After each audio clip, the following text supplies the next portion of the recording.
السلام علیکم ورحمۃ اللہ۔ الحمد للہ نحمده ونستعینه ونستغفره ونؤمن به ونتوکل علیہ ونعوذ باللہ من شرور انفسنا ومن سیئات اعمالنا من یهده الله فلا مضل له ومن یضلل فلا هادی له ونشهد ان لا اله الا الله وحده لا شريك له ونشهد ان محمدا عبده ورسوله اما بعد اعوذ بالله من الشیطان الرجیم بسم اللہ الرحمن الرحیم منها خلقناکم وفیها نعیدکم ومنها نخرجکم تارة اخرى صدق اللہ العظیم وصدق رسوله النبی الامین الکریم ونحن على ذلك لمن الشاہدین والشاکرین والحمد للہ رب العالمین۔ محترم حضرات، آپ حضرات سے بالخصوص سے گزارش ہے، ایک تو بہت سارے لوگ اٹھ کر چلے گئے، اور ظاہر ہے کہ شروع میں نے کہا تھا کہ پروگرام کی جو ٹائمنگ ہونی چاہیے اس اعتبار سے اگر محفل ہوتی ہو تو بڑا اچھا لگتا ہے، لیکن 1:30 بج گئے، نماز سے تو کوئی لینا دینا ہے نہیں، سنیے گا واہ واہ سبحان اللہ ماشاء اللہ، خوب سیکھیے گا، چلائیے گا، جا کے سو جائیے گا، پھر کی نماز جائے آنے کا فائدہ، محفل میں بیٹھنے کا فائدہ کچھ نہیں۔ تو اسی لیے یہ بارہا کہا جاتا ہے کہ آپ کم سنیں، اس پر زیادہ عمل کرنے کی کوشش کریں، کوئی فائدہ نہیں ہے۔ اب کتنے لوگ بچے ہیں، ان سے گزارش کریں گے تھوڑا آپ سمٹ جائیں، اس لیے کہ بیچ میں جو کرسی ہے نا وہ خالی ہے، اچھا نہیں لگتا، آپ لوگ سمٹ جائیے، تھوڑا کھڑے ہو کر کرسی کو بڑھائیے آگے، ارے کھڑے ہوئیے یار، کیسا ہے؟ ایسا لگتا ہے کہ آپ سارے لوگ سو گئے، بھی ایسا نہیں ہے، تھوڑا یہ سسٹم کو بند کیجیے، آپ اس سسٹم کو بند کیجیے، تھوڑا سمٹ کر بیٹھ جائیے، بس 25 سے 30 منٹ وقت لیں گے آپ کا، اس لیے کہ اس کے بعد حضرت کی ناشتانی ہونی ہے، پھر انشاءاللہ سلام ہو جائے۔ سمٹ کر بیٹھیے اور آواز بلند ایک بار درود پاک پڑھ لیجیے، اللہم صلی وسلم علی سیدنا شفیعنا مولانا محمد المعدن جل الکرم وعلیہ وآلہ وسلم صلو علیہ الصلوۃ والسلام علیک یا رسول اللہ۔ یہ سالانہ کی محفل ہے، ظاہر ہے جو دنیا میں آیا ہے اسے ایک روز اس دنیا کو چھوڑ کر ہمیشہ کے لیے چلے جانا۔ اللہ نے ایک ایسا قانون بنا دیا کہ اس قانون میں پوری کائنات آتی ہے، ایک روز سب کو فنا ہونا ہے، چاہے دنیا میں جتنی شہرت کما لے، جتنا مال میرے پاس آ جائے، وقت نے تو فرعون کو بھی دیکھا، زمانے نے نمرود کو بھی دیکھا، اسی زمانے نے شداد کو بھی دیکھا، لیکن سب کے محلات رات میں بدل گئے، لیکن زمانے نے یہ بھی دیکھا ہے کہ یزید محل میں رہ کر بھی خوش نہیں ہے، کربلا میں حسین کا کٹا ہوا سامنے سے پر قرآن پڑھ رہا ہے۔ زمانے نے یہ بھی دیکھا ہے، لیکن جب تاریخ ہم نے اٹھائی تو ہسٹری یہ بتاتی ہے کہ پرتھوی راج چوہان ہندوستان پر حکمرانی کرنے والا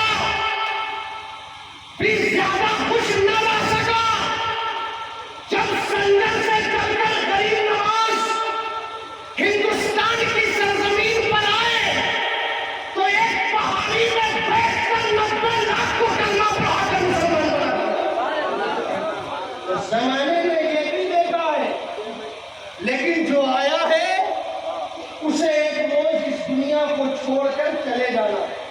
منہا خلقناکم، ہم نے تمہیں اسی مٹی سے بنایا ہے۔ توجہ کے ساتھ اگر کوئی علمی بات بھی آئے گی تو انشاءاللہ سہل انداز میں سمجھانے کی کوشش کریں گے۔ ہم نے تمہیں اسی مٹی سے بنایا ہے، وَفِيهَا نُعِيدُكُمْ، اور پھر تمہیں اسی مٹی میں لے جائیں گے، وَمِنْهَا نُخْرِجُكُمْ تَارَةً أُخْرَىٰ، اور پھر دوبارہ تمہیں اسی مٹی سے اٹھائیں گے۔ اس میں تین باتیں ہیں۔ انتقال تو سبوں کا ہوتا ہے، جن لوگوں کا ہو گیا آج ہے، آپ کل آپ بھی نہیں ہوں گے، پھر اس کے بعد آپ کی اولاد آئے گی، اولاد بھی نہیں رہے گی، اس کی اولاد آئے گی، اسی طرح یہ سلسلہ چلتا رہے گا۔ جنازے میں آپ شریک ہوتے ہیں، اسی لیے کہتے ہیں کہ علم کی اتنی کمی ہے، اگر آپ سے کوئی پوچھ لے کہ نماز جنازہ پڑھنے کا طریقہ کیا ہے تو آپ کو وہ بھی معلوم نہیں، جنازہ میں چلنے کا طریقہ کیا ہے وہ بھی آپ کو معلوم نہیں، مٹی کیسے دی جاتی ہے وہ بھی آپ کو معلوم نہیں، جنازے میں جانے کا فائدہ کیا ہے وہ بھی آپ کو معلوم نہیں، مٹی دینے کا فائدہ کیا ہے وہ بھی آپ کو معلوم نہیں، کسی کا انتقال ہو جائے اسے نہلایا کس انداز میں جاتا ہے وہ بھی آپ کو معلوم نہیں۔ آپ کو معلوم کیا ہے؟ تو بس آپ یہی جانتے ہیں کسی کا انتقال ہو جائے تو اس کے جنازے میں شریک ہونا چاہیے، لیکن اگر آپ کا ذہن حاضر ہے تو آج اس سوال کو حل کر کے جائیں گے کہ جنازہ اگر کسی کا انتقال ہوا تو جنازے میں ہم شریک ہوتے ہیں۔ تو ایک انسان کھڑا ہوا اور کھڑے ہو کر اس نے کہا کہ آپ جو بار بار یہ کہہ رہے ہیں جنازے میں جاؤ جنازے میں جاؤ، تو بھائی جنازے میں جائیں گے تو فائدہ کیا ہوگا؟ آج کا مسلمان تو بغیر فائدہ کوئی کام کرتا ہی نہیں۔ اگر بڑی محبت ہے کسی سے، اس نے اگر طلب کر لیا، بھلے ہی اس کی زبان نہیں کھلے گی لیکن دل میں چلتا رہے گا، پتہ نہیں کچھ ملے گا کہ نہیں ملے گا، وہاں جا تو رہے ہیں، پتہ نہیں کچھ ملے گا کہ نہیں ملے گا۔ جنازہ کسی کا انتقال ہوا تو کیا فائدہ ہے؟ ارے بھائی آپ کے والد کا انتقال ہوا، آپ سمجھو ہم نہیں جائیں گے، کیوں جائیں گے؟ فائدہ کیا ہے؟ جب یہ سوال کسی نے کیا تو ہم نے کہا کہ سنو فائدہ کیا ہے، اس سوال کا جواب ہم کسی اور سے نہیں پوچھیں گے، چلو مدینے والے مصطفیٰ سے پوچھتے ہیں، یا رسول اللہ آپ ہی بتائیں کہ فائدہ کیا ہے، آپ ہی بتائیں کہ فائدہ کیا ہے۔ اٹھاؤ ابن ماجہ شریف، عن ابی ہریرہ قال قال رسول اللہ صلی اللہ علیہ وسلم قال من صلی علیہ مئۃ من المسلمین غفر اللہ، آقا ارشاد فرماتے ہیں اگر کسی مسلمان کا انتقال ہو جائے تو اس کے جنازے میں اگر 100 مسلمان شریک ہو جائے تو اللہ اسی وقت مرنے والے کی مغفرت فرما دیتا ہے، اسی وقت مرنے والے کی مغفرت فرما دیتا ہے۔ ایک جواب آیا کہ میرے جانے سے اس کا فائدہ ہوا نا، میرا کیا فائدہ ہوا، میرا انتقال کون ہوا ہے، اس کو اللہ نے جنتی بنا دیا ہے، میرا کیا فائدہ ہوا ہے، ہم نے 1 گھنٹے کا وقت نکالا ہے، جنازے میں ہم جا رہے ہیں، مٹی ہم دے رہے ہیں، میرا کیا فائدہ ہے؟ تو آپ گھبراؤ مت، آپ کا بھی فائدہ ہے۔ اسی کے نیچے ایک اور حدیث پاک ہے، ان ثوبان قال قال رسول اللہ صلی اللہ علیہ وسلم من صلی علی جنازۃ فلہ قیرات ومن شهد دفنها فلہ قیراتان قال صلی النبی صلی اللہ علیہ وسلم عن القراءۃ فقال مثل احد۔ آقا ارشاد فرماتے ہیں کسی مسلمان کا انتقال ہو جائے تو اس کے جنازے میں جایا کرو، اور جو مسلمان کسی مسلمان کی نماز جنازہ پڑھ لے تو اللہ اسی وقت اسے 1 احد پہاڑ کا ثواب عطا فرما دیتا ہے، اور اگر جو ہے کوئی مٹی تک رکتا ہے تو اللہ اسے 2 احد پہاڑ کا ثواب عطا فرما دیتا ہے۔ لیکن چلتے چلتے یہاں پر ایک بات اور رہ گئی ہے، آخر جنازے میں ہم گئے ہیں، جنازے میں ہم گئے ہیں،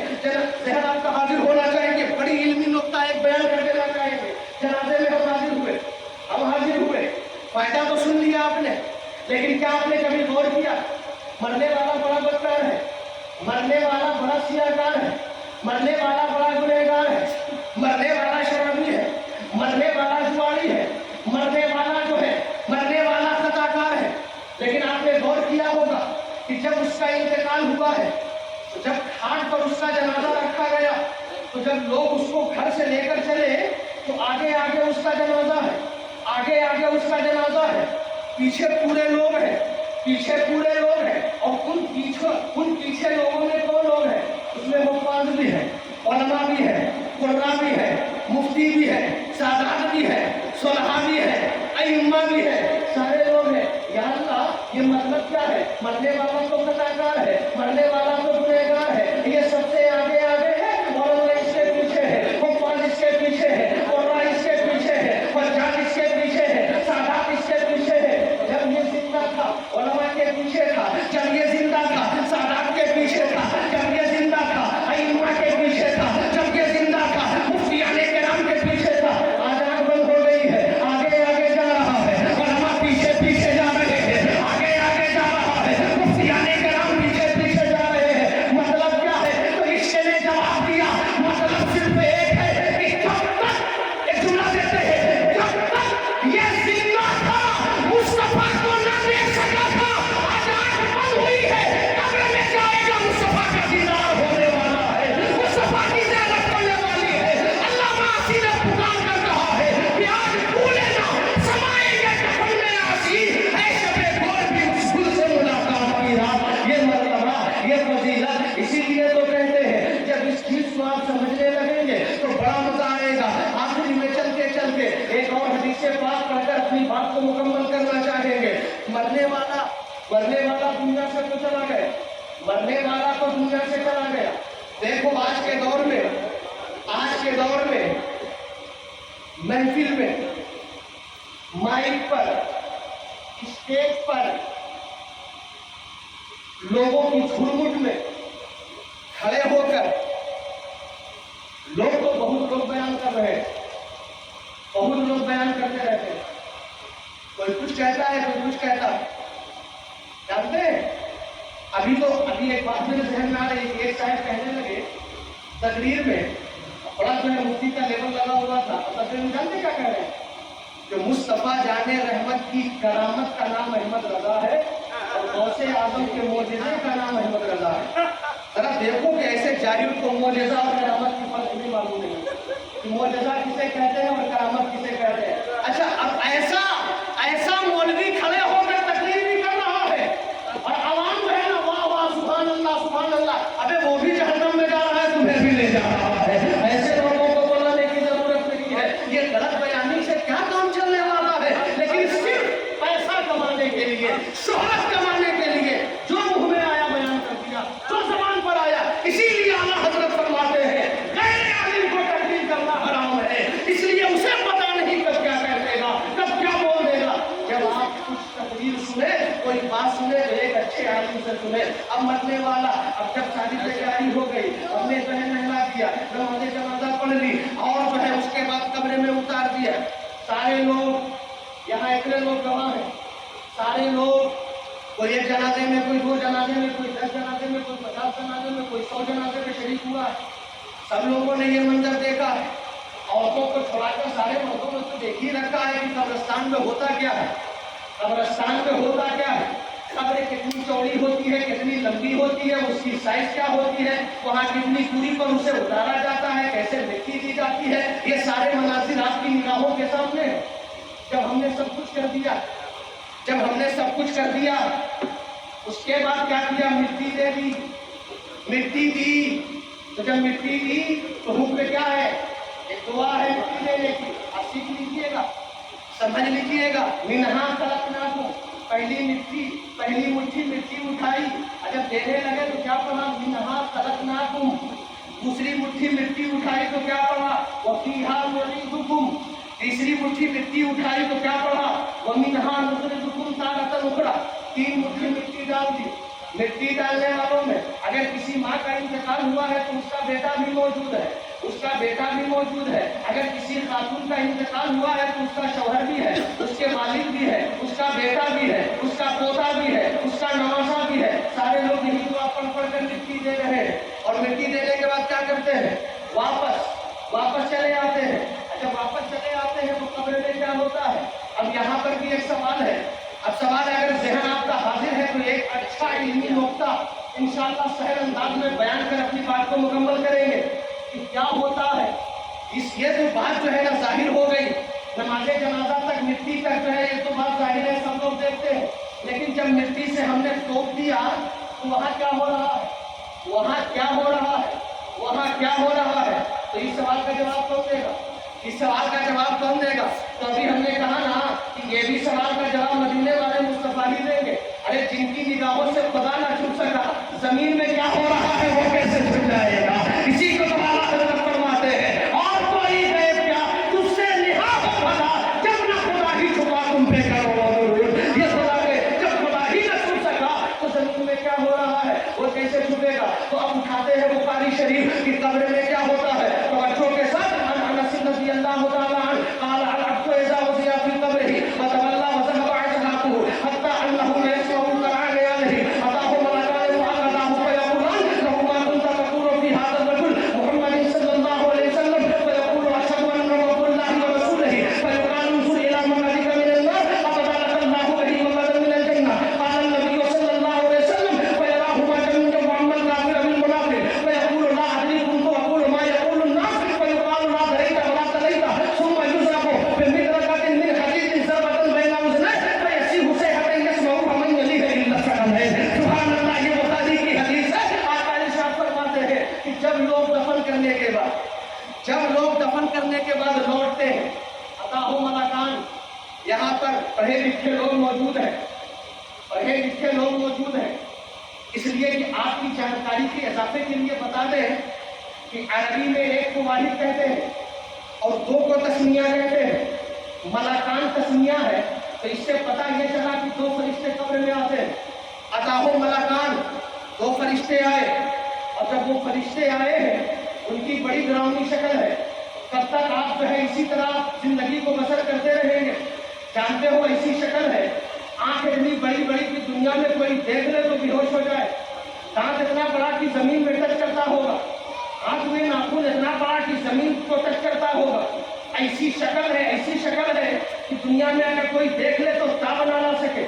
قبر میں آپ کو دیکھنا ہے تو کیسے دیکھو گے؟ کیسے جواب دو گے؟ تالی پی کر جواب دو گے؟ شراب پی کر جواب دو گے؟ نماز چھوڑ کر جواب دو گے؟ لوٹری کھیل کر جواب دو گے؟ ماں باپ کو ستا کر جواب دو گے؟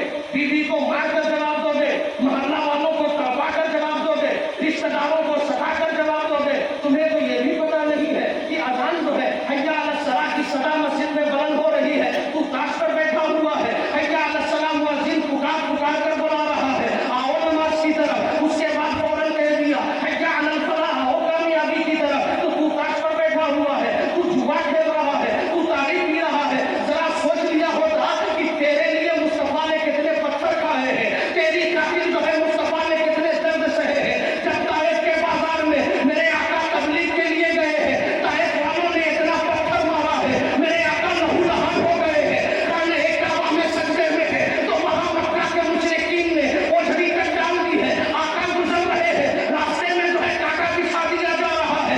یہ کس کی خاطر ہے؟ یہ کس کی خاطر ہے؟ اور جب بھی کوئی بات آئی ہے تو میرے آقا نے ایک بات مولا سے عرض کی ہے، اے مولا میری امت کو میرے حوالے کر دے. اے مولا میری امت بہت گنہگار ہے. اے مولا میری امت بہت خطاکار ہے. اے مولا میری امت بہت سیاہکار ہے. میری امت کی بخشش فرما دے، میری امت کو معاف کر دے. اور ذرا سوچو تو صحیح، جو نبی تیرے لیے پتھر کھا رہے ہو، جو نبی تیرے لیے کانٹے پر چل رہے ہو، اب جب ابو جہل کا ایک پتھر مصطفیٰ جان رحمت کے سرے انور پر لگا ہے تو سرے انور سے خون ٹپکا تو سکتہ پر لگ گئی.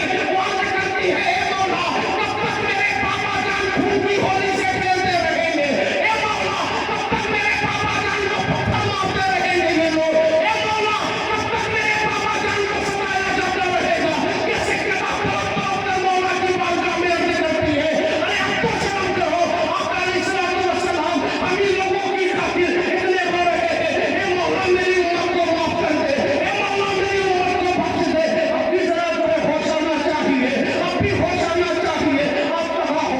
کس دنیا میں بھولے ہوئے ہو؟ جس دولت کی خاطر، جس پیسے کے لیے آپ نے حرام تک نہیں دیکھا، آپ کے اندر کوئی تمیز نہیں ہے. حرام چاہتا ہے تو آ جائے، وہ بھی پیٹ میں چلا گیا، اپنی اولاد کو بھی وہ کھلا رہے ہو. خدا کے لیے ان ساری باتوں سے توبہ کر لو، ورنہ قبر میں مصطفیٰ کو کیا چہرہ دکھاؤ گے؟ میرے آقا نے پوچھ لیا تو کیا چہرہ دکھاؤ گے؟ اور جانتے ہو ایک بات، کوئی ساتھ نہیں دینے والا. اگر قبر میں مصطفیٰ نے کہہ دیا کہ میں اسے نہیں پہچانتا ہوں تو بتاؤ جو ہے تمہارا کیا ہونے والا ہے؟ جب آپ تک پہچاننے سے انکار کر